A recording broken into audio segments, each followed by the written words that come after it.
네,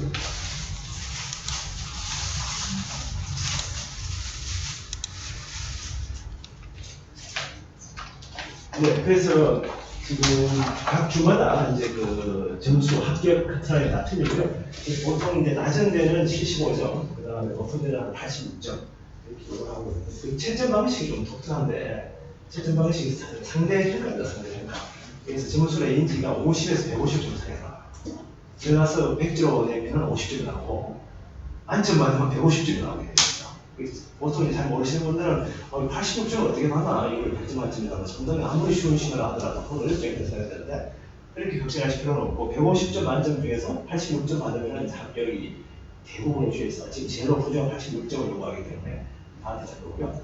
그래서 이제 그 채점 방식이 이 그때 시험 친 임원을 절대적으로 해서 평균 점수, 물론 그 스케일링을 하죠. 과거에 나이가 소련해서 평균 점수가 딱 나오면 100점이 나옵니다. 그러니까 아시다시피 세 번 시험 치고 3월, 8월, 11월 세 번 시험 치는데 평균 점수가 100점이 나오면 평균만 맞으시면 합격을 다 해요. 그래서 보통 이제 잘 나오면 한 110점 나오시는 분들 계시고, 보통은 90에서 100점 사이가 됩니다.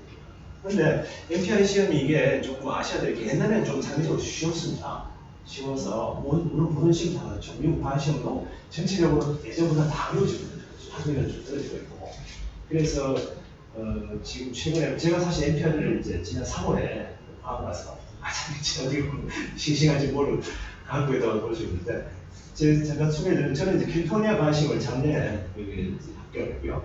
그 다음에 이제 MPR을 금년 3월에 합격을 해가지고, 나이가 비교적 많은데 저도 좀 늦게 이렇게 공부를 시작해서 좀 그래도 이 시험 정보에 대한 건 조금 새로운 걸 좀 갖고 있는 그런 점. 그래서 MPR 시험 제가 쳐본 결과, 지금 감사로 말씀드리면, 사실 옛날 시험 문제를 가지고 그 모의고사를 집에서 보고 할 때는 아시다시피 MPR에는 문제 60개가 나옵니다. 60개가 나오는데 이제 10개가 듭니다. 해서 10개는 채점이 안 되고요. 50개만 가지고 채점을 하는 겁니다. 그래서 50개만 갖고 채점을 해서 그걸 가지고 이제 아까 말씀드린 합격수를 넣는지 안 넣는지 그게 되는데, 그 전에 문제를 가지고 모의고사를 보면은 그 시간 자체가 60문제 푸는데 1시간 반 정도는 충분히 다 풀거든요. 그래서 시간이 이제 2시간 걸리는데, 한 30분 시간이 남아서 이제 빨리 끝내고 나오고 그런 경우가 많았는데, 지난 3월에 가보니까 2시간이 빡빡합니다. 2시간 풀로 쓰고 거의 한 3분, 4분? 뭐 그런 안고 이제 시험자가 나왔기 때문에, 그건 조건이 아니고, 그날 시험을 하는 얘기가 다, 보통은 옛날에 우리 뭐 NCI나 인터넷 찾아보시면 그런 얘기 많이 들으실 겁니다. 뭐, 미국도 본토 친구들은 뭐 한 일주일, 2, 3일 공부해서 되는데 붙었다는 사람도 있고, 한국 사람들도 2주, 3주 만에 시험 공부해서 붙었다는 사람이 있는데, 지금은 사실 어렵습니다. 그렇게는 안 되고요. 미국 친구들도 최소한 한 2주 정도 공부해야 되고, 한국 사람들은 조금 지식이 있으신 분들은 한 달 정도, 하루에 한 2시간, 3시간 있으셔야 되고, 조금 처음 하시는 분들은 한 석 달 정도 하시고, 석 달 하루에 한 3시간 정도 하셔야지. 예, 이게 MPR이 만만하게 보시면 안 됩니다. MPR이가 지금 연령은 굉장히 까다로워져가지고, 물론 이제 전부 다 객관식이 많기 때문에 상대적으로 조금 외울 것도 없고 이해하시는 것도 쉽지만, 절대 만만하게 보시면, 만만하게 보고 가다가 이 100번만 딱 하시는 분이 계시거든요. 그렇기 때문에 괜히 무덤으로 시간 낭비, 비용 낭비 하시는 거 없으니까 준비하실 때 확실히 준비하셔서, 제일 필요한 것은 와이스는 최소한 2달은 공부합시다. 하루에 한 3시간씩 2달이고, 조금 이제 완전히 처음 하시는 분들은 한 3달 하시면 좋고요. 뭐 하루에 2시간, 3시간 공부하는 게 힘든 게 아니니까 공부해서 가시면 한 번에 끝낼 수가 있습니다. 그래서 시험 문제 자체가 굉장히 까다로워지고 많이 기억했어요. 그래서 특히 우리 한국 사람들이 아무래도 영어를 낸 시험을 보다 보니까 문제가 길게 나오면 본능이 좀 까다롭거든요. 시간 많이. 한 문제를 2분에 풀고 넘어가야 됩니다. 그래서 이게 사실 상식적으로 풀 수 있는 문제는 절대 아니고, 이거 책을 안 보면은 다 그려지는 시험이라서 꼭 준비를 하고 가시죠. 그냥 대략에서 다른 뭐 이런 상식적으로 봐서 되지 않겠냐 해서 하시면 거의 실패하시기 때문에 조심하셔야 되고요. 그래서 일단 지금 오늘하고 다음 주, 그다음 주 3일에 걸쳐서 강의를 지금 해드릴 텐데, 제가 나눠드린 보고 MPI 강좌를 여기 다 커버, 이게 이제 실제로 MPI에서 커버되는 그런 시험 부분입니다. 여기서 옆에 각각 퍼센트 나와 있는 게 총 지금까지 출제된 문제 중에서 몇 퍼센트에서 나오는지가 보이고요. 이 중에서 이제 오늘 해야 되는 게 그 1번, 그 Regulation of the Legal Profession 이쪽 부분하고, 그 다음에 2번에 the Client Lawyer Relationship 이쪽 부분하고요. 그 다음에 3, 4는 좀 구분되어가지고 5번에 나와 있는 Competence하고 Legal Best Practice and Other Civil Liability 요거를 오늘 이제 가봐야 되고 나머지를 이제 두 번째 주, 세 번째 주에 나머지 하시게 그런 스케줄이고요. 제가 일단 오늘 하고 원래 제가 3주를 다 지금 할 스케줄에 있는데 다음 주가 제가 개인적으로 조금 일정이 생겨서 다음 주는 비학성 교수를 나오고요. 또 다른 교수님이 하시는 분이 계시고요. 그분이 아마 다음 주는 하시게 될 것 같고 저는 일단 오늘 하고 마지막 3주차 그럴 때 이제 다시 와서 또 같이 말씀을 드리고 혹시 8월 초에 또 시간이 되시면 모의고사 보시고 계신 모의고사 같이 한번 보고 사실 8월달에 이제 준비하시는 분은 시간이 별로 없죠. 8월 15일인가 가시는 거거든요. 이걸 혹시 보시나요? 그렇지. 그러면 뭐 혹시 기회 되시면 8월 초에 오셔서 이렇게 모의고사 2시간짜리 문제 선제 저희가 해드리니까 그때 보시면 돼요. 그래서 지금 아마 이 과목을 처음 들으신 분도 계시고 아니면 상당히 준비하신 분도 계시고 그러실 것 같아요. 그래서 조금 편차 있긴 있겠지만 일단 거의 처음 들으신 분 위주로 기본 설명을 드리도록 하겠습니다. 자, 프로페셔널 리스폰시빌리티 그동안 그렇게 서두를 일단 말씀드렸고요. 가장 먼저 나오는 게 그러면 이 법적으로 우리가 직업에 대해서 규제를 하는 그런 문제입니다. 즉, 그 변호사라는 직업에 대해서 법적인 규제를 어떻게 할 것이냐는 게 Regulation of the Legal Profession이라는 거고요. 여기에 들어가는 게 법원이라 해서 좀 잘려서 안 나오는데 OS가 소스입니다. S가 있는데요. 소스 오브 레귤레이션 아마 지금 또 유임을 나눠주는 거 보시면서 다시 참조하시면 될 것 같아요. 소스 오브 레귤레이션을 해가지고 그런 걸 레귤레이션 소스가 뭐냐 하는 거거든요. 소스가 여러 가지가 있는데 이 법원이라는 것은 법원도 있고 변호사님도 있고 의견들이 여러 가지가 있죠. 그런데 이제 그 스테이트에서는 이 레귤레이트를 할 수 있다. 이 프랙티스에 대해서 뭐냐면 폴리스 파워라고 하는 게 아마 미국 법을 처음 배우신 분들은 폴리스 파워가 뭔지 잘 모르실 거예요. 잘 모르시는데 폴리스 파워가 저기 헌법 배우시면 컨스티튜셔널 로에 각 주에서 그 텐스 어메인먼트라고 하는 게 있습니다. 수정법 10조에 의해서 every state has its own police power 해가지고 시민에 대한 안녕과 질서를 유지할 수 있는 권한, 그건 폴리스 파워거든요. 그래서 그 폴리스 파워에 근거해서 이 각 스테이트가, 각 주가 그 이 법의 실제로 이제 관련된 사무를 규제할 수 있다 지금 그런 얘기고요. 그다음에 스테이트 코트입니다. 이것도 간혹 이제 이게 지금 이제 사실선당이다 보니까 조금 깊이 있게 아셔야 됩니다. 외우실 필요는 없어요. 다행히 원래 이제 바시하고 다 외우셔야 되는데 이 NPR에 절대 외우실 필요는 없고 이해를 하셔야 되는데 그러면 문제가 외우는 문제 대신 이해하는 문제가 나오는 그 반들이 굉장히 조금 까다롭단 말이에요. 그러니까 함정이라든가 꼬는 문제가 굉장히 까다롭다. 그러니까 상식으로 생각하면 그게 틀려버립니다. 그래서 이것도 보시면 스테이트 레지슬러처라고 하는 것은 이 주의 의회기관이잖아요. 주 입법기관에서 이걸 규제하는 게 아니고 코트에서 규제합니다. 스테이트 코트에서. 그러니까 각 주 법원에서 그 최종적인 권한을 갖고 있다는 그런 얘기지 않습니까? 이건 지금 그런 얘기고요. 그 다음에 어디서 하느냐 하면 그 하이스트 코트 스테이트 똑같은 얘기죠. 그 주의 최고 법원입니다. 주로 이제 주 대법원식으로 그런 식으로 되겠죠. 이게 똑같은 얘기죠. 스테이트 레지슬러처가 아니고 이게 마지막에 오소리티를 갖고 있다. 이렇게 레귤레이션을 얘기해요. 한국어로 된 거는 이제 저희가 따로 이제 이게 영어 쪽에 나오면서 같이 병행해서 나오는 참고하시는 겁니다. 그래서 이제 스태튜트라고 하는 거 아시겠죠? 법령에서 로스쿨 재학식 뭐 행동에 대한 징계 규정이 없어도 주 대법원, 금방 얘기했던 이거죠. 하이스트 코트 스테이트 주 대법원은 로스쿨 학생에 대해서 행동을 이유로 로열을 징계할 수 있다 이런 것도 이런 사례를 잘 보셔야 돼요. 왜냐하면 아시겠지만 미국 시험은 전부 케이스가 나옵니다. 모든 객관식 한 문제가 케이스 나오고 중화식 한 문제가 케이스가 나오기 때문에 그냥 룰만 외워서는 안 되시죠.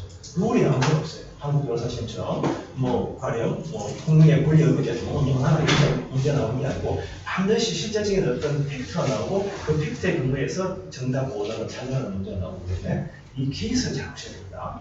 자, 그 다음에 이제 코트는 뭐냐면 아까 금방 말씀드렸던 코트가 얼추 파워를 갖고 있다 이거죠. 그 다음에 이제 바 어소시에이션이라는 건 뭐냐면 그 각 주의 변호사 협회입니다. 이 협회에서도 이 어드미니스트레이션에 따라 가지고 뭐 리걸 프로그램도 하고 그 다음에 이제 도움을 주는 그런 거를 이제 할 수 있다 그런 얘기고요. 그 다음에 아까 말씀드린 주의회기관, 주의회기관은 스태튜트라고 하는 게 법령을 만들 수가 있겠죠. 그런 게 있습니다. 자, 그러면 이제 그 페더럴 시스템이 어디겠냐? 미국은 특별하게 페더럴하고 스테이트는 두 가지가 병행하는 그런 식이 되지 않습니까? 페더럴에서 규제하는 건 페더럴에서 규제가 되고 스테이트에서 규제하는 건 스테이트에서 따로 규제가 되면서 이중을 규제가 됩니다. 그래서 페더럴에서 보시면은 각 페더럴 코트는 자기 스스로의 그 변호사 협회 같은 걸 갖고 있는 거죠. 그걸 갖고 있어가지고 지금 프랙티스를 하기 전에는 반드시 보니까 그거는 이 원어에 있으니까 first 비로 근거가 되어 있나요? 지금 보시면은 네. first 비동이죠, 비동. 예, first 속해져야 된다 이런 얘기입니다. 속해져야 된다는 얘기죠. 그래서 페더럴 가버먼트 어토리는 어떻습니까? 스테이트 에식스 룰에 이제 적용을 받습니다. 페더럴 가버먼트 로비아를 하더라도 그래서 이제 각각의 그런 듀티를 행할 때 각 스테이트에서 정해진 스테이트 에식스 룰의 적용을 받습니다. 페더럴 어토리를 하더라도 그런 얘기고요. 그 다음에 이제 멀티플 스테이트에 대한 레귤레이션 어떻게 되느냐 이런 얘기죠. 그러니까 한 주가 아니고 여러 주에서 이 지금 레귤레이션을 어떻게 할 것이냐 이런 얘기인데 이때는 각 주의 레귤레이션을 다 받습니다. 그러니까 한 변호사가 아니 뉴욕주 변호사가 있고 캘리포니아주 변호사 두 개의 자리를 가지고 있는 경우가 있거든요. 그럼 그럴 때 어떻게 되느냐? 뉴욕주의 규제도 받고 캘리포니아주의 규제도 둘 다 받습니다. 그러니까 둘 다 거기에 지금 상반되는 행동을 하면 안 된다 지금 그런 얘기죠. 그래서 그 주의 디스플레이는 자기가 등록된 법에서 그 주의 그렇죠. 그러니까 요 지금 보이는데 인간들이 소개는 뭡니까? 로이어 액츄얼 그 사람이 가리고 나 말씀드린 것처럼 뉴욕주 변호사와 캘리포니아주 변호사를 둘 다 갖고 있는데 이 사람이 캘리포니아주는 자기만 갖고 있을 거고 실제로 프랙티스는 뉴욕에서만 해요. 뉴욕에서만 자기가 이제 업무를 하는데도 불구하고 등록에 양쪽으로 되어 있으면 양쪽을 다 받습니다. 그게 지금 그 얘기입니다. 지금 우리 아바가 된다는 건데 아바는 아시겠지만 아메리칸 바 어소시에이션이 양습니다. 미국 변호사협회고요. 모델 룰을 만들었어요. 8.5 이런 건 모르셔야 됩니다. 뭐 아바 모델 룰 8.5가 뭐냐 이런 문제는 안 나옵니다. 그러나 이 내용을 아셔야 되죠. 그래서 여기 보시면은 만약에 컨플릭이 있습니다. 근데 이제 각주 금방 말씀드린 대로 뉴욕주에서 얘기하는 거하고 캘리포니아주에서 얘기하는 거 다를 수가 있습니다. 왜냐면 각주를 규제하는 거. 가령 캘리포니아주에서는 뭐 쉽게 얘기해서 고객과의 어떤 그런 뭐 리레이션십 같은 데 대해서 조금 개방적이거든요. 그래서 동의가 있는 상태 같은 문제가 없다 그렇게 되는데 다른 주는 동의가 있어도 그 전 단계 그러니까 이 고객과 변호사가 그 어떤 계약 이전 단계에서부터 아는 사람이 아니라면 그 무슨 얘기냐면은 그전부터 뭐 학교 친구라든지 동네 친구라서 아는 사람들끼리 뭐 서로 사귀는 건 괜찮은데 클라이언트하고 로이하고 계약을 한 당시부터 그때부터 만약 알아서 사귀는 건 안 되게 있어요. 주별로 이게 규제가 틀리기 때문에 그럴 때는 어떻게 되냐면 컨플릭트도 오로가 됩니다. 그러니까 이 주어의 법규에 충돌이 보이지 않습니까? 그럴 때는 이 초이스 오로라는 룰이 있어요. 이렇게 결정 과목입니다. 이게 나중에 방학으로 하시면요. 그러니까 그 지금 방학시험 대비하실 때 보면은 초이스 오로라는 과목이라서 이럴 때는 어떤 지역의 주의 법이 우선한다. 지금 그렇게 지금 얘기가 진행이 될 수가 있죠. 네. 뉴욕에서 프랙티스만 하고 있는데 네. 캘리포니아에 그 위반했을 때 예. 뉴욕 프랙티스에는 영향을 미친다. 그럼요. 예, 그건 좀 뒤에 나오는데, 그럼 다른 주에서 그러면 어떤 징계받은 건 어떻게 되냐? 그것도 영향을 미칩니다. 근데 무조건 다 그거는 100% 들어오는 건 아니고 참고 자료를 씁니다. 그러니까 바로 뉴욕에서 프랙티스를 하고 있는데 캘리포니아주에서 징계를 받았어요. 그럼 이 사람이 바로 뉴욕에서 그대로 똑같은 징계를 받는데 그건 아니라는 거거든요. 설명드리겠습니다. 이게 지금 배경이 잘못 나오는 게 각 주마다 변율이 있기 때문에 해당 주의 변율을 각각 등록해야 된다 이렇게 나와 있고 그 다음에 여기 뭐 한글은 지금 참고로 하시고 여러분은 한글로 시험을 보시는 게 아니고 영어로 시험을 보셔야 되기 때문에 영어에 익숙해지셔야 됩니다. 이 영어를 빨리 읽고 이해하시는 분은 물론 다 잘 아시겠지만 그 능력을 키우세요. 혹시 8월 시험 보는 분 다른 분 계시나요? 다른 시험 보지? 두 분 계십니다. 그 바시험은 지금 어떻게 좀 이번 지금 보시면 바시험은 바시험 패스 하신 건가요? 보험학교 그럼 좀 많이 아시겠네요. 예.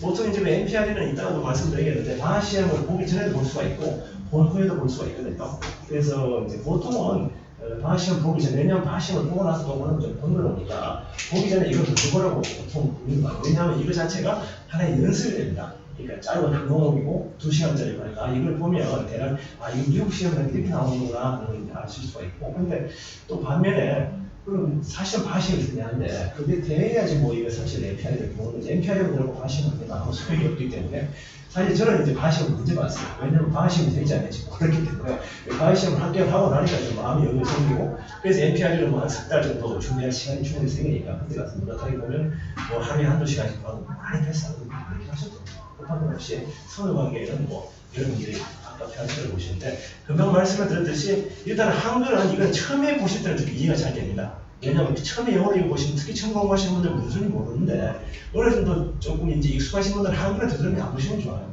한글 보면 이게 나중에 영어만 나오면 완전히 혼동스럽거든요. 가급적 영어를 그냥 문장 자체를 빨리 이렇게 이해하시면 좋습니다. 그래서 여기서 보시면은 아까 우리가 얘기한 거였으니까 각 그 연방 폰트는 그 스스로의 방안을 가진다. 그 다음에 노무현은 멤버가 되는 거죠.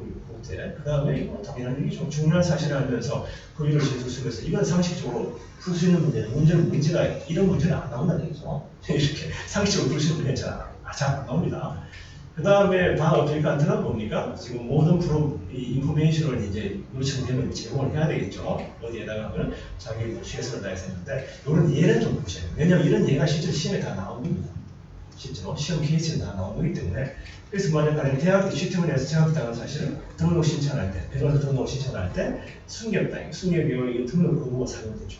그 다음 등록 후에 밝혀진 인물이 그때는 징계서에 징계사회에 대해서 변호사 자기가 박탈당할 수도 있고 정지당할 수도 있고 그 다음에 어떤 불금 같은 걸 낼 수도 있고 이렇게 그 다음에 어느 아토명인데 뭡니까? 그 전에 인포메이션을 요청한 사람인데 이 사람이 지금 어떤 듀티가 있냐면 당연히 어떤 반응을 해야 되고 그 다음 그걸 정확하게 거기에 대해서 답변해야 된다 그런 게 있죠. 그 상식이 있고 예를 들어서 A라는 사람이 변호사 등록을 신청을 했는데 로스쿨에 졸업증명서 위조했어요. 그래서 이건 안 되겠죠 당연히. 그 사실을 노예가 알았는데 자 보세요. 이게 지금 좀 한국말을 하니까 좀 혼동스러운데 A라는 사람하고 이 노예는 제3인물입니다. A가 노예가 아니고요. A라는 사람은 지금 위조를 한 사람이고 그 다음에 이 A라는 사람이 위조한 사실을 다른 사람이 노예가 알았어요. 제3자가 알았을 때 투표에서 이걸 모르고 있는 경우에 그 제3자의 노예양을 A가 위조했다는 사실을 보고할 의무가 있다. 제3자에 대해서 보고하는 거였습니다. 그 다음에 A조의 변호사 L에게 B를 빼내면서 A의 이웃인 N에 대해서 진술이 온 경우 불리한 사항이 있더라도 당연하죠. 이게 이제 나중에 이제 변호사 시험 보시면 변호사 시험 크게 세 가지가 있지 않습니까? 그냥 우리가 이제 제너럴 바시언이라고 하죠. 제너럴 바시언이 있고 그 다음에 이거에 여러분이 지금 오늘 들으신 NPR이라는 게 있고 그 다음 모럴 캐릭터라고 하는 게 있습니다. 잘 아시겠죠? 모럴 캐릭터라고 해서 이쪽에 신원조의 및 그 다음에 자기의 어떤 품성에 대한 리피테이션을 수반하는데 그런 거가 이제 오는 경우가 있어요. 이렇게 하는 사람이 왔을 때 자 이 사람이 과거에 당신이 알기에 어떤 사기라든가 거짓이라든가 그런 행위를 한 적이 있느냐 그런 거 왔을 때 그 사람한테 불리하더라도 정직하게 다 얘기를 해야 된다. 만약 그때 정직하게 얘기하지 않을지 밝혀지면 나중에 만약 그 사람이 노예였다라고 하면 징계를 받을 수 있습니다. 이게 그 얘기죠. 캐릭터 앤 피트니스라고 했을 때 제가 그만 아까 말씀드린 그 얘기입니다. 이건데 이거 모랄 캐릭터라는 거 입증 책임은 지원자의 입증자가 있고 사회는 너무 자기 중심적이고 남 탓을 하는 경향을 가지고 등록된 사례가 있다. 이건 그게 중요한 거예요. 그 다음에 이제 한 가지 중요한 게 시티즌십이라든가 레지던스를 요구하는 리ኳ어먼트가 있습니다. 이거는 안 되는 거죠. 다행히 우리한테 다행이죠. 그러니까 미국 시민이나 미국의 영주권자만 변호사가 될 수 있다라고 해당 주에서 어떤 레귤레이션이나 법령을 정했으니 그거는 컨스티튜셔널에서 어느 컨스티튜셔널 되기 때문에 그거는 별에 대한 리ኳ어먼트가 될 수 없다 하는 게 이 나한테 쭉쭉 들으시면서 보시면 돼요. 사실은 뭐 거의 이해만 되시면 시험 치기 굉장히 쉽습니다. 기억도 없거든요. 그 다음에 이제 이거는 폴스 스테이트입니다. 폴스 스테이트 거짓된 이제 진술인데 이제 이 바하 시험에 들어가기 위해서 이 관련돼 가지고 애플리칸트가 또 노이어가 알면서 머스트나 혹시 문자가 잘 안 보일 텐데 머스트나 노이 알면서 폴스 스테이트 검토를 하면 안 된다. 어떤 거에 대해서 중요한 사실에 대해서 했죠. 근데 특별한 거 없습니다. 그 다음에 이제 얘가 나오는데 폴스 스테이트 모델은 어떤 게 있느냐? 이건 얘는 잘 보시면 여기 실제로 시험 이렇게 나옵니다. 보시면 자 A가 어플라이 됐습니다. 이제 바 시험, 바에 이제 등록하기를 원했는데 그 사람이 뭐 퍼스널 인포메이션을 좀 찍어달라는 그런 거를 요청을 받았네요. 그래서 이제 그가 지금 그 내용이 뭐냐면 어떤 문제에 있어서 기소 등록이 있느냐 이런 걸 물어보고 폼에서 그래서 이 사람은 지금 그 밀리터리 서비스에서 지금 뭡니까 이게 레스데 아들을 제출하니까 명예퇴임보다 좀 적은 어떤 걸 받았어요. 문제 공수가 또는 이 사람이 학교에서 어떤 부정직한 행위로 징계를 받은 적이 있는 애를 물어봤습니다.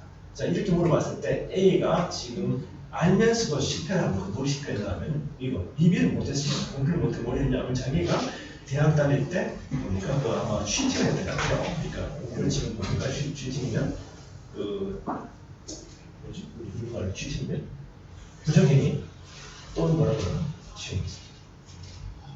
큰일 맞아. 하도 내가 시험 보니까 오래가지고 제가 한 몇십 년 되다 보니까 한 30년 되다 보니까 생각이 안 나는 것 같습니다. 어쨌든 그래서 이 큰일입니다. 우리말로 치팅을 했는 이런 것도 다 문제가 돼요.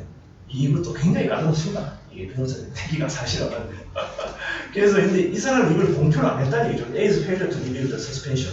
그것은 뭐냐면은 그 사람이 바 어플리케이션 했을 때, 그러니까 내가 변호사로 등록해 주시오 얘기했을 때 그게 근거할 수 있는 근거가 됩니다. 나오는 grounds for denying his application. 그래서 만약 A가 그 리비를 실패했다는 것은 뭡니까? 이게 나중에 발견된다면 그 사람이 일단 등록된 후에 발견된다면 이 사람은 지시부 규제의 대상이 됩니다. 이게 뭡니까? 이게 판례죠, 판례. 카트의 카우스라고 하는 이게 88년도에 판례입니다. 이 판례 같은 게 다 나와 있어요. 왜냐하면 판례는 굉장히 헷갈리는 부분이 있지 않습니까? 왜냐하면 누구나 알 수 있는 그런 사례들은 재판까지 안 가잖아요. 더군다나 이게 그냥 간 것도 아니고 대법원까지 갔을 텐데 그럼 1심, 2심, 3심까지 갔다는 얘기는 굉장히 혼동스러운 그런 게 판례로 나타날 텐데 이런 문제가 나오면 정말 몰라요. 이건 정확하게 이런 내용을 모르고 계시면 그냥 그 자리에 봐서 상식적으로 전면 판단을 할 수 없어요. 이런 건 일단 방어시는 거고요. 그 다음에 애플리칸트 이제 신청자가 있었는데 이 사람은 뭔가요? 뭐 반드시 몸에 해서는 안 된다잖아요. 머스트나 뭘 해서는 안 되니까 이 실패해서는 안 된다. 뭐를 디스커버리 시켜서 반드시 해야 된다는 얘기겠죠.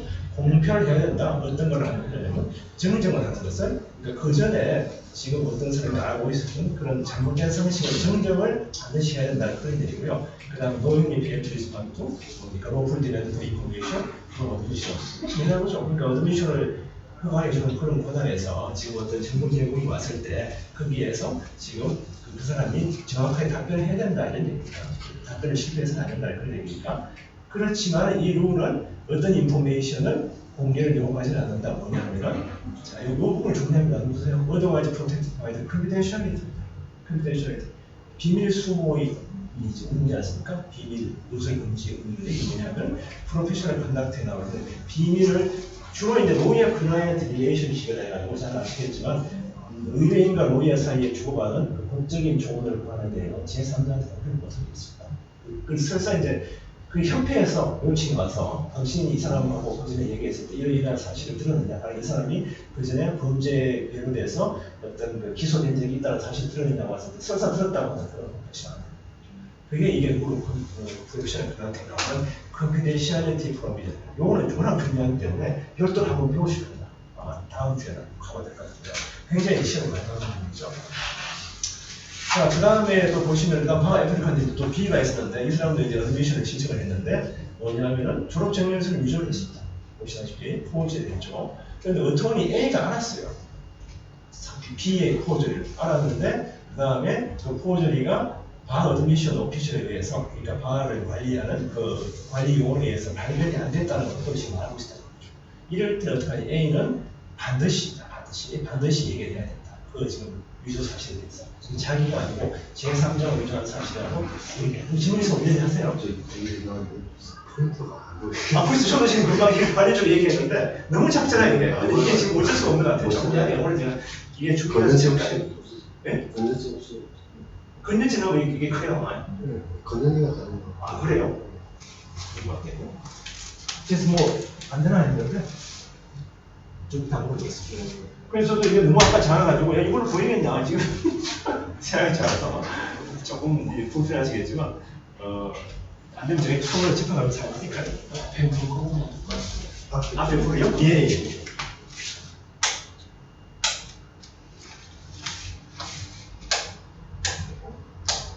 좀 나왔어요. 짐작이 들 거겠네. 예.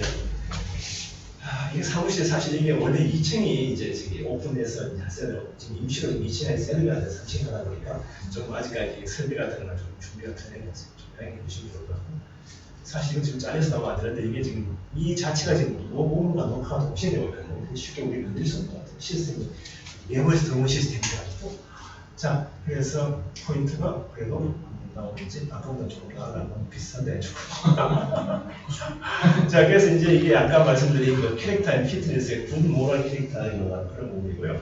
그래서 자 바애플리칸트는 뭡니까? 이제 굿 모럴 캐릭터 자기네들이 좋은 어떤 도덕적인 성격을 갖고 있다는 것을 이제 보여줘야 된다 당연한 얘기죠. 그런데 이제 그 아니스티하고 인테그리티 나온다. 정직성과 어떤 성실성에 관한 퀘스천이 떠오른다면은 애플리칸트는 지금 히어링을 요구할 수 있습니다. 어드미션 커미티에 내가 그 어드미션 커미티가 나의 성격에 대해서 어떤 나의 과거의 품성에 대해서 조금 회의적인 걸 갖고 있다는 자기가 알았을 때는 내는 가서 자기가 직접 어필할 수 있습니다. 자기가 의견에 대해서 그런 게 있고요. 그 다음에 이제 레벨먼트 컨덕트라고 하는 건 관계되는 행동을 무엇이 연결하는데 과거의 행동은 다 비교 대상이 됩니다. 당연히 크리미널 컨덕트 이것도 되죠.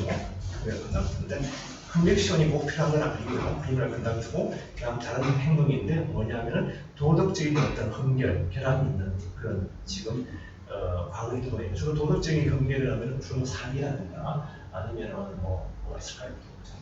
사기 아니면 위조 그런 거고 폭행 같은 건 해당이 안 됩니다. 폭행은 모럴 커피팅이라고 생각해요. 그래서 그 부분 나중에 보고 하시면 될 것 같고요. 그 다음에 또 뭐가 있습니까? 과거의 행동에 대한 포스테이트먼트는 뭐 아까 이걸 한 거죠 우리 과거의 등록의 거절 사유가 된다. 그렇지만 이 리해빌리테이션이라는 것은 과거의 그러한 잘못된 사회에 대해서 자기가 지금 치유 과정을 거치고 있는 겁니다. 어떤 부분에 들어가서 그런 거는 지금 에비던스는 이제 보이될 수가 있다는 그런 얘기죠. 그리고 이제 얘는 뭐냐면 가령 이제 공산당입니다. 그래서 공산당에 이 사람이 등록했다는 것 사실 자체만 갖고는 이 사람이 모럴 캐릭터가 모자란다고 보기는 어렵다. 그런 거죠. 당연하겠죠. 이 사람이. 근데 이제 단순히 가입은 괜찮은데 그게 아니고 간호안에 보시는 것처럼 그 사람이 정말 정보의 어떤 과격한 폭력적인 정복을 굉장히 옹호하는 그런 입장에 있다는 것이 밝혀졌다. 이거는 문제가 됩니다. 단순히 공산당원이라는 건 괜찮은데 내가 공산당원이면서 나의 과거의 어떤 그런 기록들을 보니까 뭐 미국의 현 정부가 너무 이게 지금 그 자본주의적이라서 이 현 정부를 오늘부터는 빨리 이거 제거해야 되겠다는 그런 얘기가 했다는 것이 밝혀지고 그거는 등록으로 사용된다는 그런 얘기죠. 그다음에 보시면은 아까 얘기한 겁니다. 이 유나이티드 시티즌 또는 그 시티즌이라는 언컨스티튜셔널하다 얘기한 다시 한번 반복되는 거죠. 그 다음에 이거는 이제 어드미션 뒤에 어드미션을 받고 나서 그 뒤에 레귤레이션이 어떻게 되느냐는 얘기인데 미스컨덕트 당연히 미스컨덕트라고 하는 것은 어떤 부정행위 하여튼 좋지 못한 행위 그런 거죠. 그래서 로이아는 디스플린의 이제 대상이 되는 거고요. 디스플린 룰을 지금 바이올레이션 했을 거고 그 다음 또 어떤 경우냐면 이러한 ABCD 중에 하나에 질축이 되면은 당연히 디스플린을 받게 있습니다. 뭐냐면은 어템프트 하는 경우 바이올레이션 당연히 되겠죠. 그 다음에 다른 사람을 도우는 경우입니다. 이 지금 징계 규정을 지금 이 실제로 침해하도록 도우는 경우 그 다음에 다른 사람의 행동을 이용하는 경우인데 만약 디스플린 룰을 바이올레이트 하죠. 그 다음에 크리미널 컨덕트에 이제 종사하는 경우인데 뭐냐면 이거 제가 말씀드린 디스아니스티, 비죠, 언트러스트 옷이 마찬가지고 그다음 언피트니스 투 프리스 이런 현재 직업에 맞지 않는 그러한 어떤 범죄적인 행동을 했을 경우는 이게 대상이 되는 징계 대상이 보시면 되고요. 어템팅하는 것도 미스컨덕트 안 된다는 게 어템팅하는 거. 예, 그렇죠. 어템프트도 안 됩니다. 어템프트는 미국에서 굉장히 중요한 개념인데 이거 나중에 크리미널로 보시면 우리도 그런 게 있잖아요. 그래서 뭐 미수하고 마찬가지로 어디까지가 미수냐 그 다음 어디까지가 그냥 준비당이 아니라 그런 부분을 배우시고 미국 법을 아마 공부를 많이 하시는 분들 계시고 잘 아시는 분들 계시고 처음 접하시는 분들 계시는데 재밌어요. 저도 지금 나이가 들어서 미국을 공부한 이유 중에 하나가 우리나라 공부 다 하잖아요. 우리가 한국 공부하시는 분 계실지 모르겠는데 공부해서 미국 공부하면 진짜 있습니다. 굉장히 체계가 잘 돼 있어요. 그래서 공부하다 저는 느낀 게, 이 미국 사회가 정말 저렇게 어색하신 지금 상황에서 돌아가는 게, 체계가 굉장히 잘 되어 있다 보니까, 잘려서 사람이 아무리 소위 하나만 해가지고, 엉망진창 얘기를 하더라도 시스템이 굴러가게 됐습니다. 그래서 그게, 이 차이가 있구나라는 걸 하나하나 느끼면서 하는 게 굉장히 재미있어요. 그래서 공부하면서 스트레스를 별로 안 받는 게 미국 공부니까, 여러분들이 혹시 앞으로 하시게 되면 상당히 좋은 테마였습니다. 또 어차피 또 글로벌한 시대이기 때문에 미국 부분을 아시면 전 세계적으로나 대략적으로 정책이 나갈 수가 있거든요. 많은 시간이니까 저는 적극적으로 이걸 하시면 뭐 한국은 당연히 하셔야 되겠지만 미국까지 같이 하시면 앞으로 뭐 여러분들이 뭐 무슨 일 하시는 따라 도움이 됩니다. 주변의 사람들 많이 얘기합니다. 나이 들었다고 제 주변에 70대 분도 하고 계신 분이 있어요. 74시 되신 분인데 저하고 같이 공부하시는 분들 내년 2월에 시험 보시다가 하는데 아 계시더라고요. 그런 분들 같은 체력이 모자라니까 마지막에 몇 달 동안 못 버텨셔가지고 마지막에 사실 이 부분 아시다시피 한 2달, 3달 요때가 중요한 하지만 그때 가면 체력이 떨어져 버리니까 하루에 한 8시간, 4시간씩 해야 돼. 그걸 못 하시기 때문에 계속 이제 안 내려가고 하시는 그래서 뭐 젊으신 분들 충분히 하실 수 있습니다. 미국 법이라면 한국 법을 통해가지고 좋은 게 한 만큼 대가를 줍니다. 그렇지. 떨어뜨리는 식이 아니고 어느 정도 자기는 부셔주는 식이기 때문에 자기 공부하는 모습을 받으시고 떨어진다는 게 물론 뭐 운이 좋아서 떨어지는 건 아주 그렇지만 기본적으로 어느 정도 공부가 되신 분들은 반드시 붙어요. 다만 이게 좀 빨리 걸려 느끼면 진짜 시작을 한번 해보시고 어제 얘기를 많이 하죠. 자, 그래서 그런 얘기를 말씀드리고 그 다음에 뭡니까? 디사이트 프로도 똑같은 얘기죠. 뭐 미스리 프레젠테이션 EBS에 나오는 걸 통해 계산이 되는 거고 그 다음에 이게 이 administration 뭐 정의에 반하는 그런 행동도 당연히 되겠죠. 그 다음에 이거 하면서 이거 가버먼트 에이전시에 대해서 부적절하게 영향을 미치는 그러한 말이나 행동들 이것도 문제 당연히 되겠죠. 이거 그러니까 판사나 아니면 어떤 정보관리한테 자기가 어떤 가령 지금 당신 위에 뭐 상사를 내가 잘 아는 거기 때문에 이런 걸 좀 해달라 이런 데는 압력으로 해가지고 이게 안 된다는 거고 그 다음에 이거 보시면 알고서 도와주는 게 판사의 조직을 도와주는 어떤 컨덕션이라면 무엇이 이게 불법적인 거. 그 다음에 포도 주리식 컨덕트라고 하는 게 있습니다. 이게 아시다시피 주리식 컨덕트 판사들의 행동 규범이거든요. 요거 나중에 배우세요. 요거인데 참 사람조차 나올 텐데 요거를 또 위반하게 되는 그런 건 아닙니다. 혹시 지금 저기 뭐야 그 시험 보시면 캘리포니아쪽 생각하고 있는 분들이 계신가요? 지금 저 통신으로 하고 있거든요. JD. 통신으로? 네, CA가 지금 거예요. 그럼 통신으로 수업은 어디 지금 통신하셨어요? 네, 캘리포니아에? NWC. NWC. 그러시구나. 참 대단하시. 지금도 4년 하시는 거죠? 네, 제가 지금 1회예요 지금. 1년 차? 1년 했어요. 그럼 대입과 가서 보셔야 되는 거니까. 네, 내년에 가서. 제가 10년 전에 대입과 가서. 캘리포니아 오시는 분들은 조금 나은 게 왜냐면 캘리포니아는 에세이 과목 중에 프로페셔널 리스폰시빌리티 들어가 있어요. 굉장히 중요합니다. 그리고 에세이에 꼭 나와요. 왜? 그만큼 왜냐면 캘리포니아가 수도 넓고 그 다음에 이게 변호사들이 워낙 사기치는 변호사가 많다 보니까 그만큼 규제를 엄격하게 하고 있어요. 제일 심하고 대신 또 그만큼 시장 가치가 넓기 때문에 또 그런 장사소로 사되고 근데 변호사 시험이 미국 변호사 시험이라는 게요. 주마다 약간의 물론 난이도 차이는 있지만 쉬운 일은 없습니다. 아무리 뭐 합격률이 80% 90% 되는 시간 공부가 돼야지만 합격이 되는 거기 때문에 합격률이 80, 90% 되는 줄 알고 쉬운 건 아니고 특히 요즘 같은 이제 DC 시험이 많이 앞으로 있습니다. DC 시험이 옛날에는 상당히 많이 붙었는데 요즘은 이제 한국 사람도 많이 가고 하다 보니까 굉장히 문제도 길어지고 한국 사람 합격률이 굉장히 떨어지고 있습니다. 지금 DC 보시는 거죠. DC에서 DC가 의외로 가다가 문제가 절대 뭐 캘리포니아보다 쉬운 시험이 아니기 때문에 조금 긴장을 치고 준비를 많이 하십니다. 주로 이제 한국 분들이 많이 보시는 DC, 캘리포니아, 뉴욕 이렇게 많이 보시거든요. 세 군데가 좀 메인이기 때문에. 그 다음에는 보시면은 이건 이제 앞에 거는 이제 뭐 한국어로 하면 그냥 참고 보시면 똑같은 얘기입니다. 뭐 명창들적 말하는 것도 안 되고요. 아까 얘기했던 영향력을 마시는 것도 안 되고. 그 다음에 이런 거는 이제 요거는 사례에 나오시는 이런 거 지금 이쪽 보세요. 징계 보고대상 탈세. 당연히 탈세라는 거는 뭡니까? 디스아니스티에 관련된 겁니다. 자기 정비수에 이거는 보고를 해야 되고. 그 다음 비법률과 통보하는 건 안 됩니다. 이거는 이 무슨 얘기냐면은 로펌을 자기가 만들었는데 그 로펌의 같이 하는 사람을 가령 뭐 카운턴트하고 같이 한다든지 아니면 이런 사람하고 해서는 안 돼. 절대 안 되게 돼 있습니다. 그래서 동업을 해도 안 돼. 물론 이제 그 밑에서 이제 자기가 관리 책임을 지면서 밑에 사무실로 동업을 할 수 있습니다. 그래서 누군가 입장에서는 같이 협업을 해서는 파트너를 해서는 안 된다는 그 부분이고 보고 대상이 아니면 매출 시도 미국이고 성범죄가 이건 자기가 그냥 본능에 의해서 움직이는 거기 때문에 이게 뭐 디스아니스트에 받는 거지 않습니까? 이건 괜찮다. 저기 동업 슬래시가 슬래시 그 예.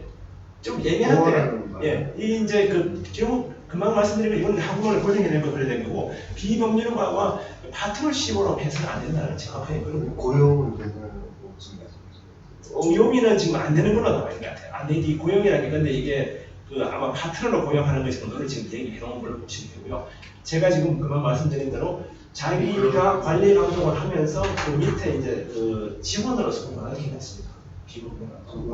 예, 그리고 혼동되시면 안 돼요. 약간 지금 저도 이걸 한걸 보고는 조금 혼동 예절이 있을 것 같습니다. 이 고용은 그런 면에서는 자기가 그러니까 변호사가 자기의 책임을 최종적으로 지면서 자기 일의 일부를 떼줘서 그 사람들의 도움을 받는 게 괜찮은데 동등한 입장에서 그 사람들이랑 자기나 같이 해가지고 겸업이나 협업이나 고용 관계가 안 된다 이렇게 생각하시면 될 것 같아요.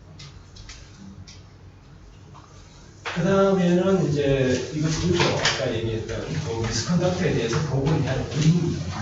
똑같은 얘기입니다 이거. 디스아니스티, 그 다음에 언트러스트워시, 그 다음 피트니스 애정 로이어 같은 거는 이런 경우에는 자, 반드시 그거를 100% 확실하지 않고 그냥 서브스텐셜 퀘스천이 이 무슨 얘기입니까? 아니 좀 이상하다는 거죠. 뭔가 좀 이상하네 하는 정도가 있을 경우에도 보고를 해야 됩니다. 이 경우에도 그래서 이 보시면 영어를 그냥 보세요. 한국어를 하는 게 이게 번역됐기 때문에 이게 약간 뜻이 잘 안 통하시거든요. 로이어 is subject to discipline, failing to report.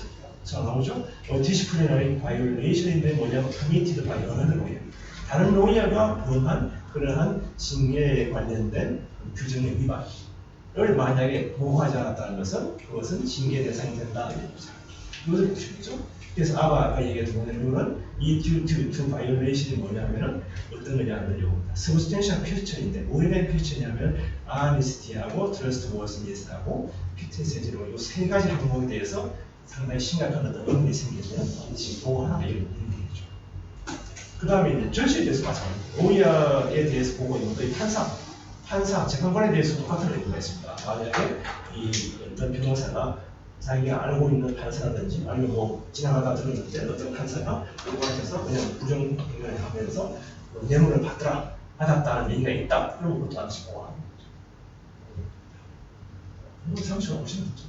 근데 이제 요거는 조금 조심하셔야 되는데 자, 요게 지금 뭐냐면 의심의 단계에서 보고할 수 있다. 보고할 수 있다. 이건 뭐냐면은 이게 메일입니다. 여기 보시면 메일을 하고 여기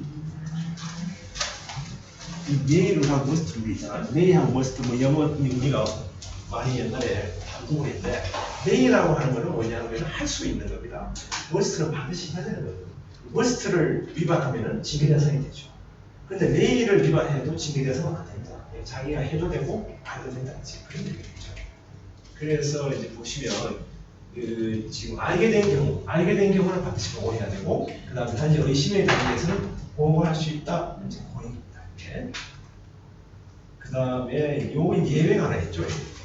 다만 제가 여기 보시면 다만 Approved Lawyers Assistance Program이라고 하는 게 뭐냐면은 로이어가 미국에 변호사가 많다 보니까 마약 중독자들이 굉장히 많아요. 이 사람들을 이제 치료하기 위한 어떤 프로그램이 있습니다. 거기서 자기가 가서 뭐 얘기를 하다가 알았던 사실이라든가 이런 걸 얘기하는 건 안 된다는 거죠. 그러니까 이런 걸 얘기하면 안 해도 된다는 얘기입니다.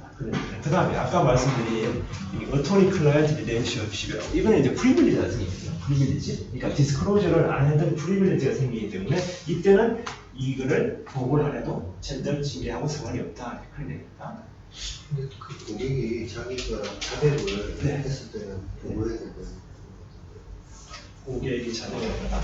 그러니까 그렇죠. 자기 범죄 크리미널 위반을 예. 자백을 했을 때는 예. 보고해야 된다. 거기 이제 그 뒤에 나오는 부분인데 그 부분은 그러니까 그것이 이제 그 퓨처입니다. 퓨처. 지금 잘 구분하셔야 되는데 이미 지나간 거는 보고할 필요가 없고요. 그 고객이 앞으로 내가 저 사람한테 가서 강도를 할 것이다. 내지는 내가 저 사람을 앞에 살인할 것이라는 얘기했을 때 to prevent future 그 어떤 crime을 예방하기 위해서 그건 보고하셔야 돼요. 그 예외조항이 있습니다. 이 보고에 사실 프로페셔널 리스폰시블리티가 좀 중요한 건데 그거 지금 교재 보시면 아시겠지만 교재가 지금 몇 페이지가 나와 있나요? 이게 뭐 260 몇 페이지가 나와 있잖아요. 굉장히 많습니다. 여기 다 카피가 생기는 건 어느 정도 카피가 되는 거죠.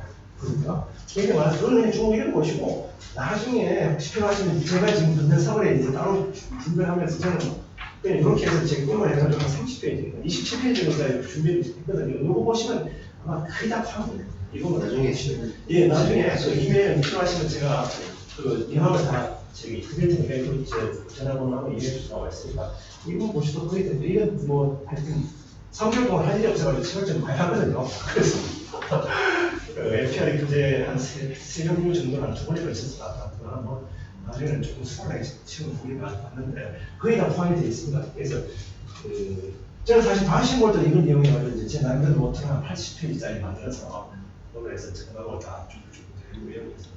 좀 표가 있는 것 같아요. 나중에 공부하시면서 정말 시험 보실 때는 물론 지금 다 그래픽하고 계시겠지만 노트를 자입을 하시면 돼요. 색깔을 만들어가지고 뭐 과목당 몇 페이지 다든지 해가지고 마지막에 단계 에세이 단계를 기록하면 룰을 외우셔서 하게 있습니다. 룰을 외워서 룰이 안 외우시면 아예 시험 보러 가시는 거예요. 룰을 완전히 외워서 써도 그걸로도 안 되는 거죠. 룰을 외워서 쓰고 그 다음에 팩트에 나와 있는 사실을 어플리케이션 잘 하셔야 돼요. 어플리케이션 얘기는 아시다시피 현재 문제에 나와 있는 사실을 어떻게 연결시켜야 돼요. 그게 순서가 나오는데 우리는 일단 룰을 다 안다고 치죠. 아는데 어플리케이션을 잘하냐 못하냐에 점수가 나오는데 룰을 모른다는 건 아예 대해서 얘기를 하는 거죠. 대상치가 룰을 모르면 다 점수가 나옵니다. 그러니까 베이스가 룰을 외우시는 거니까 룰을 얘기하면 돼요. 전체 과목이 한 80회 이런 거 공부하시면서 시험 보면 몇백 페이지짜리 그런 거 특히 이제 시험 나중에 PT 같은 퍼포먼스 테스트를 해가지고 아시겠죠? 그거 보시게 되면 그거 하나 퍼포먼스 테스트 교재 하나가 2,000페이지 됩니다. 제각문이 그런 걸 보통 한 20원 30원씩 보시거든요. 열심히 하죠. 근데 이거 100페이지는 문제가 안 됩니다. 막 쭉쭉쭉 외우시고 의외로 공부하기 쉽습니다. 공부하시는 분은 아시겠죠. 근데 대신에 절대적으로 공부 시간이 필요해요. 날치기 이렇게 비슷하게 막 해서는 절대 안 된다. 꾸준히 공부 시간이 필요한 게 공부하시고 대신에 공부는 반드시 대가로 많이 공부하는 사람이 실패하는 경우가 있는 거죠. 그래서 좋은 것 같아요. 한국 시험 그렇지 않아요. 아무리 공부를 당연히 운이 없으면 떨어지는 거 훨씬 해요. 생각에 뭐 변호사님도 마찬가지겠죠. 혹시 모르는 좀 제가 말하겠습니다. 자, 그래서 보시면 금방 중간적으로 하시고요. 그게 객관식 많이 나옵니다. 금방 말씀하신 것처럼. 그러니까 과거에 대한 건 괜찮은데 앞으로 내가 저 사람을 죽일 거야 하는 말을 들었을 때는 반드시 보호됩니다. 그래서 메일 룰이 있고 이제 머스트 룰이 있고 이제 아까 얘기한 것처럼 메일 룰이라는 건 뭡니까? 이거는 자기가 확실히 모르는 겁니다. 저 사람이 어떤 부정행위를 했을 것 같다는 건데 이게 지금 내가 지금 확신이 없다는 얘기죠. 그냥 단순히 서스펙트라는 겁니다. 이때는 그냥 할 수 있습니다. 해도 되고 안 해도 됩니다. 그거를 머스트 룰은 뭐냐면은 반드시 보고해야 된다. 만약에 이것이 뭐냐면은 이런 아까 말씀드린 아리스트나 트러스트 워즈니스나 피트니스에 대해서 이것을 알았을 때는 자기가 정말 알았을 때는 보고 안 하면 지게 되세요. 요거 메일 룰 머스트 룰은 NPR에서 계속 나오는 얘기입니다. 이게 나중에 책 보실 때도 메인이냐 머스트냐 또는 슈드 나오면 좀 틀립니다. 슈드도 나와요. 슈드보다 더 센 게 머스트입니다. 슈드가 약간 중간 정도 있는 거고 그건 좀 잘 구분하셔야 되고요. 그 다음에 뭐 저지에 대해서 나오는데 저지는 뭡니까? 인포메이션 마찬가지죠. 로이어가 리가 에식스를 리가에다가 인포메이션을 받았을 때는 자 보시면 이걸 중입니다. 프로프리트 적절한 행동을 취해야 됩니다. 적절한 행동. 이거는 뭐냐면 지금 로이어하고 직접적으로 얘기할 수도 있고요. 그 다음에 어떤 직접적인 행동을 취할 수도 있고 그 다음에 그 바이올레이션에 대해서 적절한 기관에 보고를 할 수도 있다. 이렇게 봤습니다. 자, 이 차이 보세요. 문제가 이렇게 나와요. 요 위에 거와 밑에 거와 어떤 차이가 있을 것 같습니까? 요 위에 줄하고 요 밑에 줄하고 이거는 차이 한번 보세요. 비슷한 얘기인데 어떤 차이가 있나요?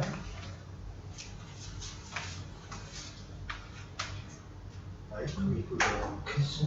예? 라이클리보다 캐스. 라이클리하고 캐스. 라이클리하고 퀘스천하고 예, 뭐 약간 그런 정도 있는 뭐 비슷한 얘기죠. 그런데 차이 저도 언뜻 보니까 차이는 잘 모르겠더라고요. 다시 보시면 보세요.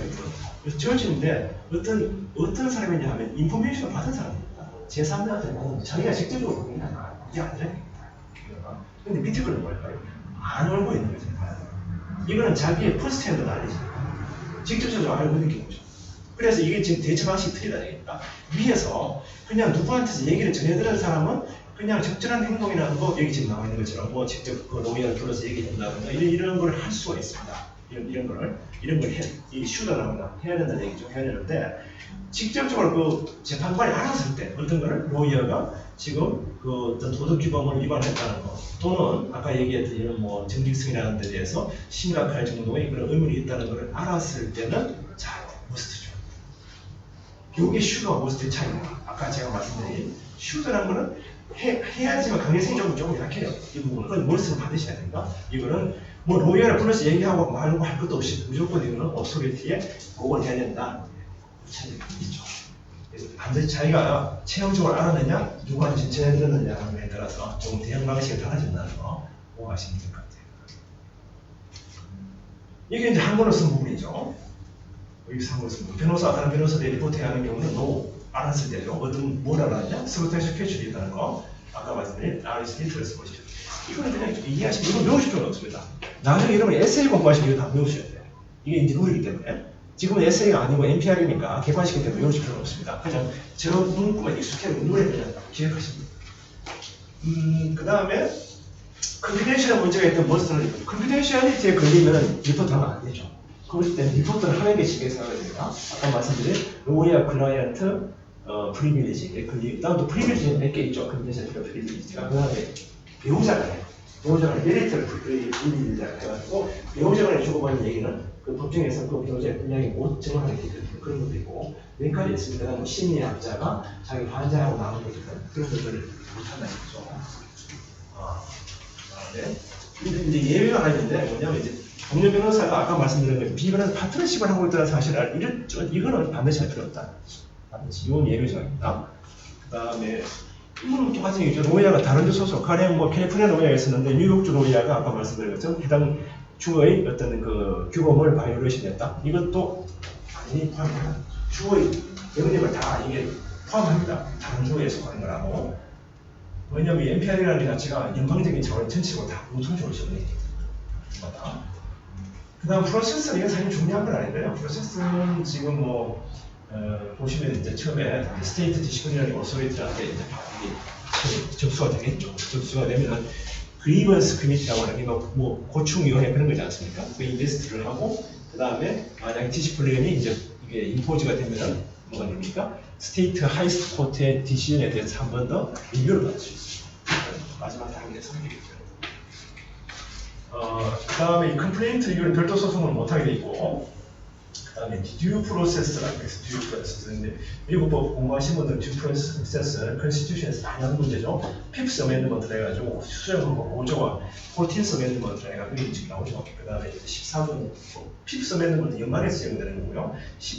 수정법 14조 14th 어멘드먼트 추후에 적용되는 건데 듀 프로세스라고 하는 건 뭐냐면은 어떤 절차가 진행될 때, 어떤 사업적인 절차라든가 어떤 절차가 진행될 때 반드시 사전에 노티스를 하고 필요한 히어링도 하고 그 다음에 그 사람한테서 적절하게 어떤 단계적 기회를 줘야 된다는 게 프로시저럴 듀 프로세스. 전체적인 것, 서브스탠티브 듀 프로세스라고 하는 것은 그 사람의 어떤 그런 지금 그 누리고 있는 베네피스, 어떤 박탈하려고 할 때는 반드시 그에 상응하는 이유와 그 다음에 정당한 어떤 그런 코즈라고 하는데 그런 어떤 명분이 있어요. 그런 얘기들이 나중에 컨스티튜션 내용, 컨스티튜션 괜찮지 않습니까? 미국 컨스티튜션이 공부하시면 다 아시겠지만 그거에 이제 적용이 됩니다. 이게 단위니까 어떤 절차를 밟아야 되겠죠. 사전에 통보도 해줘야 되고 그 다음에 이 사람이 원하면 와서 빌도 받아줘야 되고 그 다음에 뭐 필요하면 정문회 같은 거 열어라 하는 게 투표가 있습니다. 그 다음에는 입증 책임은 징계 주체에게 징계 주체에 있죠. 징계 주체에 있다. 징계 주체에 있으니까 징계 주체라고 하는 겁니다. 징계는 지금 자기가 이때는 지금 피하려고 하는 사람, 피하려고 하는 사람. Beyond Preponderance Evidence, 이겁니다. Beyond Preponderance Evidence. 이제 미국국어 하시면 이게 몇 가지 그 에비던스를 지금 받아줄 때 Preponderance of Evidence라고 하는 건 말대로 어떤 그 증거에서 이게 조금 더 확실하다, 없는 것보다 확실하다는 게 Preponderance of Evidence. 주로 이제 11로 지금 민사상에.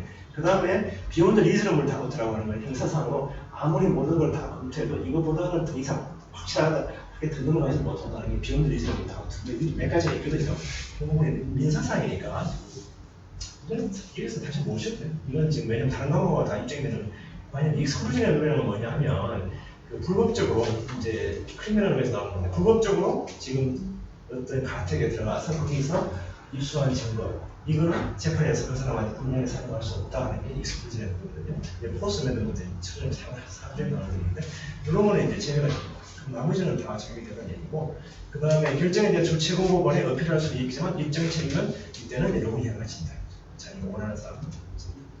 그다음 징계는 아까 말씀드렸지만 경고나 정처이고 제명, 프로베이션이라는 건 뭐 약간 시험 이제 약간 뭐 반성 기간을 두는 거죠. 리스티튜션 뭐 다시 복귀시키는 문제, 전차 비용 부담 이런 게 이거 중요하지 않습니다. 시험에 안 나오는 프로세스는.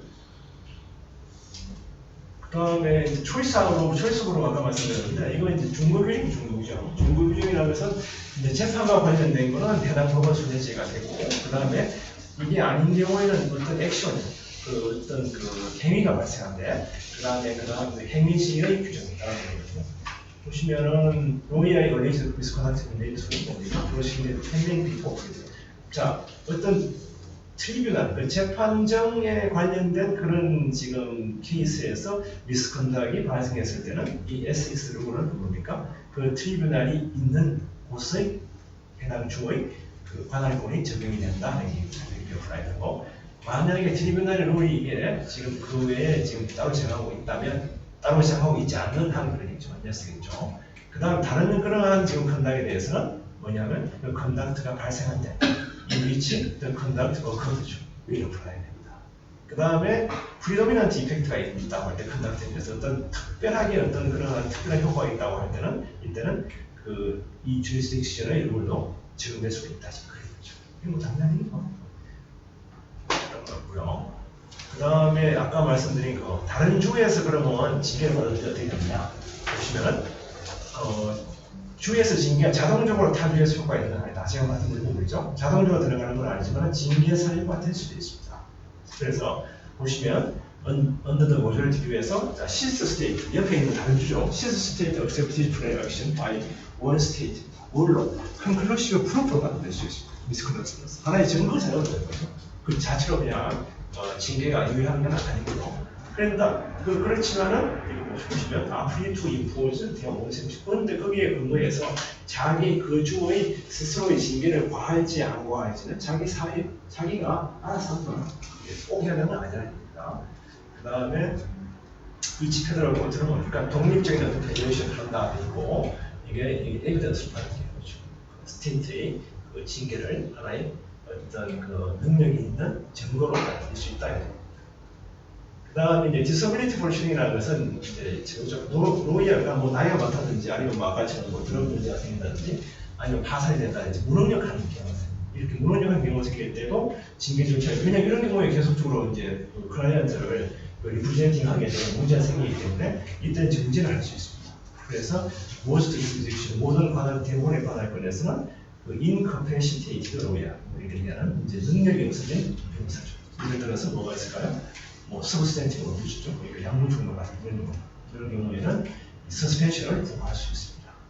그리고 그 다음에 리허빌리티 프로그램에 지금 들어가는 것은 뭐니까 이건 보통 지금 가능한 그런 재활을 위해서 그러한 코먼 프로시저가 사용될 수가 있다. 그런 얘기죠. 제목 좀 보시면 되고요. 그 다음에 여기 이제 중요한 얘기는 unauthorized practice 이게 중요한 얘기입니다. 이건 자기가 권한이 없는데 이제 어떤 법률적인 그런 지금 사고를 하는 것이 unauthorized practice라고 하는데 당연히 안 되겠죠. 이거는 그래서 보시면은 지금 그러니까 한 주에서 법률 사무를 볼 수 있는 그 권리는 당연히 그것은 어떤 다른 주에서는 그거를 할 수가 없다는 법률 그렇게 되겠죠. 그래서 한번 보시면 등록하지 않은 주에서 일하거나 뭡니까? 제가 신고하거나 사무실을 개설할 수도 없고 등록하지 않은 걸 도울 수도 없다. 이게 원칙입니다. 원칙. 근데 예외가 있죠. 예외가. 자, 어떤 예외가 있냐면 이 밑에 이거 보시면 permissible 타입이라고 나오죠. 허용될 수 있는 타입은 어떤 게 되냐? temporary multi-jurisdictional practice. temporary. 임시적으로 각 몇 주에 걸쳐서 그 각 주에서 해당되는 어떤 법률 행위를 할 수 있는 그러한 허가를 주는 게 있습니다. 이제 이때는 보시면은 자 보세요. 로이어는 할 수 있다지 않습니까? Lawyer may temporarily practice in a state in which she is not admitted or she associated with law. 자, 이걸 어떻게 할 수 있냐면 첫 번째는 뭐냐 하면 1번 그 해당 주의 로이어죠. 해당 주의 로이어하고 같이 이렇게 소시탄 협업하는 거 이때 할 수 있고요. 그 다음에 프로헤크비체라는 거라고 요번 시간하고 나오죠. 프로헤크비체라는 건 이게 나타나는데 일회성의 단발성의 헛되만의 요거는 법원에 상가를 받습니다. 너 요 사건에 대해서 어떤 일정 기한에 대해서만 너 비록 우리 주에 지금 변호사인 없더라도 이 건에 대해서 우리가 특별히 인가를 해줄 테니까 변호를 하시오 하는 게 프로젝트 피치라고. 요걸 받았을 때는 가능하고요. 그 다음에 이제 미디에이션이나 아비트레이션 우리는 이게 이제 그 ADR은 이제 Alternative Dispute Resolution 이게 로스쿨의 과목이 있습니다. 이제 이거 미디에이션하고 아비트레이션을 하는 요거는 괜찮아요. 요건데 어떤 거냐 하면 자기 홈 스테이트에서 발생했던 디스퓨트를 얘기하는 거지. 괜찮고 그 다음에 이게 뭡니까? 네 번째가 이제 그 아웃 오브 스테이트 프랙티스가 합리적으로 봤을 때 자기 홈 스테이트의 프랙티스와 관련이 돼 있을 때 이때는 괜찮습니다. 이런 거는 약간 이렇게 말로 표시는 좀 예민한데 사례를 보시면 잘 이해가 돼요. 사례 보시면 자 일반적으로 임시허가라는 게 아까 제가 말씀 2%를 붙입니다. 임시허가를 받을 수 있으므로 임시허가를 전제로 해서 고객을 만나거나 뭐 서류를 제공하고 정리해 주는 걸 가능하죠. 그래서 예를 보시면 로이어가 있습니다. A주의 라이센스를 갖고 있었는데 A주의 주요국인 C가 A주에 가서 쇼핑센터 인수 업무를 하려고 하는데 어느 날 그 고객이 지금 C가 B주에 가서 쇼핑센터 인수 업무를 대리해달라고 요구하는 경우 이러한 업무를 하는 건 왜냐하면 자기 소속된 주에서 발생되는 업무에 부수돼서 발생되는 업무는 가능하다. 그런 예가 있고요. 그 다음에 이제 그 아까는 프로젝트 비치에 그러니까 그 임시적으로 받는 거에 비해서는 퍼머넌트에 받습니다. 퍼머넌트한테 보시면 permissible 타입인데 뭡니까? 퍼머넌트 멀티 주기습니다. 노예는 요 오피스를 오픈할 수 있습니다. 그 다음에 어떤 체계적인 그런 프랙티스를 할 수가 있는데 어디에서 자기가 지금 등록이 안 된 데에서 어떨 경우에 할 수 있냐면 셀리도 있고 셀리 자기 스스로 사무실 하는 게 아니라 자기가 누구를 고용을 하는 거예요. 이때는 괜찮아요. 이때는 아무 주에 가서 할 수 있습니다. 할 수 있고 그렇지만은 그렇지만 이런 경우에는 아까 말씀드린 것처럼 프로젝트 피치를 안 맡으면은 그 주에서 리티게이션 가서 법정에 가서 소송할 수 있다. 법률 사무실에서 사무 업무를 볼 수도 있지만 법정에 나가서 대기할 수 없다. 그 다음에 세 번째 나오는 게 그 리갈 서비스가 페더럴이나 어떤 다른 그 로컬 로에 의해서 허가를 받은 게 당연히 그렇죠.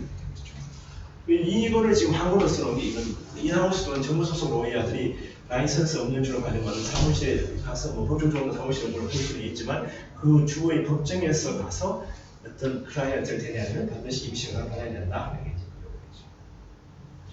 그럼 뭐 결과가 어떻게 되느냐? 프레시코스 보시 같은 노이어는 당연히 징계 대상이 되겠죠. 한 스테이트에서만 어드미션을 받았는데 이 사람이 다른 스테이트 가서 일을 했다? 징계 대상이 됩니다. 우선 못합니다. 이런 절차를 한번 해보면 그래서 미국은 뭐 아시다시피 각 주마다 다 변호사가 틀리기 때문에 이제 뭐 뉴욕 가서 프랙티스 하실 분은 뉴욕 주 변호사를 따셔야 돼요. 그 다음에 아리조나 가서 하시면 아리조나 따셔야 되는데 요즘은 통합되면서 여러 가지가 조금 시간이 몇 년 지나면 어디서 프랙티스 몇 년 했으면 자동으로 가서 하시는 그런 게 그렇죠. 시험적으로 좀 바뀌고 있고 그래서 제가 좀 바뀌는 것 같아요. 그 다음에 뭡니까 이거는 언오소라이드 프랙티스로 중요한 부분인데 아까 했던 거죠 이거 도와줄 수가 없습니다. 보시면 로이어 일스브리트 디스플레이 대상이 되는데 어떤 경우냐면은 코의시스팅을 한 로이어죠. 법률가가 아닌 사람은 그래요. 언오소라이드 프랙티스 오버로 자 허가되지 않은 그러한 법조계 대리 업무를 하게 도와주는 경우도 징계 대상이 된다는 거죠. 자 그럼 여기서 문제가 되는 게 그럼 뭔가 프랙티스 오버로냐? 이거 이제 보셔야 돼요. 이건 가끔씩 나옵니다. 프랙티스 오버라는 건 뭘 얘기하느냐 하면은 이러한 행동들을 포함한다 어떤 거냐면 리걸 날리지와 스킬을 요구하는 거죠.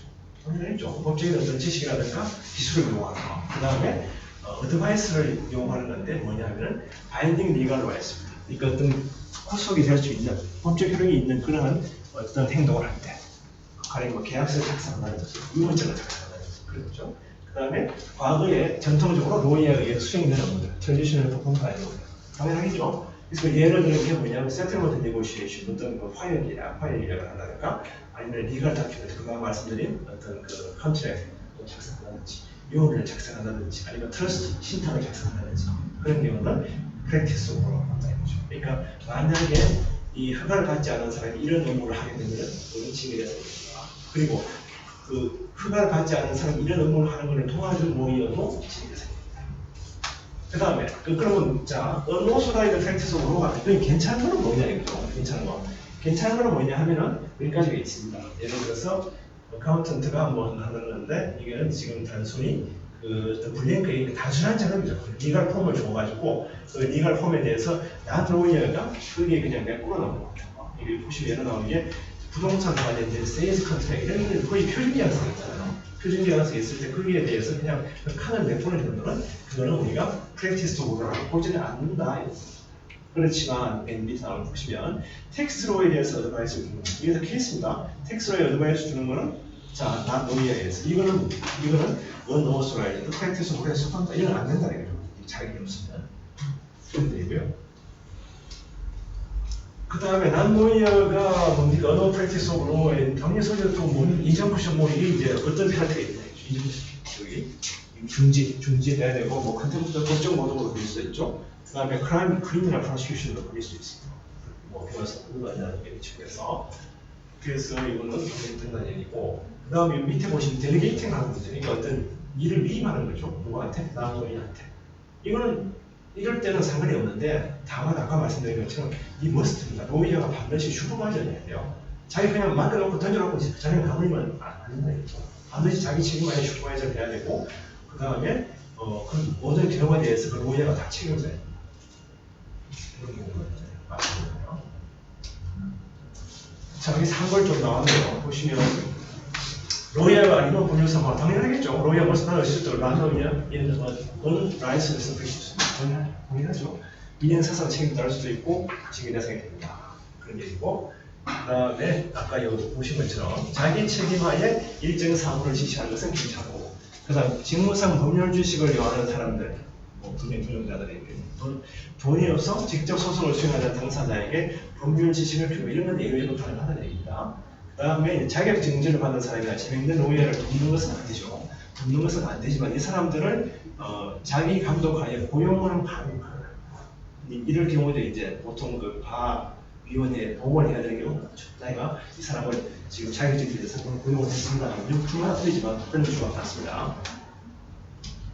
그 다음에 아까 얘기했던 이건 한국어로 쓰는 거죠. 법률사무 그러니까 이게 이걸 프랙티스가 되냐 안 되냐 그런 겁니다. 지금 보시면 지금 법정 출석, 화해, 계약서, 임원 신탁, 그다음 보험회사 고객에게 리갈 이펙트 하는 것을 설명하는 것은 법률적 사무에 해당이 된다. 이거는 프랙티스로 합니다. 영어로 프랙티스로. 비법률 사무 이거는 난 프랙티스로 되는 거는 뭐 대서라는 일반적인 조언 이런 거 이렇게 들고 패러리갈이라는 건 용어는 아시죠? 이제 법률 보조원입니다. 법률 보조. 그러니까 변호사 자격은 없지만 우리가 지금 이제 사무장이다. 그런 게 있어요. 변호사무소에서. 또는 뭐 거기서 비서원이 되고 하시는 것들 이런 사람들은 일상적인 진술에 대한 거에 대해서는 직접 설명할 수 있습니다. 자기 표현. 그렇지만 고객이나 상대방이나 법원장에 관한 법적인 설명에 대해서는 자기 이름으로 설명할 수 없습니다. 이때는 물론 초안을 잡아서 안하는 감독하는 변호사가 자기 이름을 설명하죠. 그럴 경우에 예, 일단 여기까지 했고요. 시간이 좀 지났으니까 잠깐 한 5분 쉬었다가 또 한 2시간 하도록 하겠습니다. 여기 밖에 음료수도 있고 뭐 시장하시는 것도 또 있고 하니까 잠깐 쉬었다 가시죠.